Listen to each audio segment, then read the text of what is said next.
Safe City, I cili me gjoba do të nisë nga një shkurti I tolerancë sipas ministrit të brendshëm do të ketë vetëm për kundërvajtje më të lehta, ndërsa për vozitje të rrezikshme theksoi se nuk do të ketë kompromis.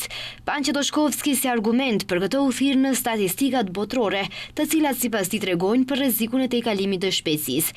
Megjithatë, nuk tregoi se sa do të jetë pragu I tolerancës. Nëse kemi kufizim të lëvizjes deri në 50 km/h, kjo do të thotë se gjithçka që është mbi 50, sidomos nëse ka kalimtar të lënduar ose rrethana të tjera rënduese, do të ngritet procedurë adekuate me përgjegjësi penale.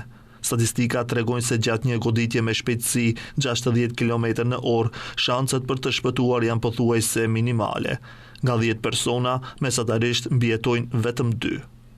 Qëllimi sipas Toshkovskit është që sistemi Safe City të rrisë sigurinë në trafik dhe të ulë numrin e aksidenteve të trafikut.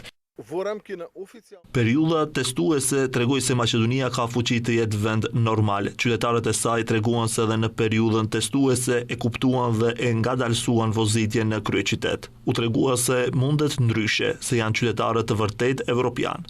Janë ulur numrat e aksidenteve në territorin e qytetit të Shkupit, posaçërisht të aksidenteve me lëndime të rënda.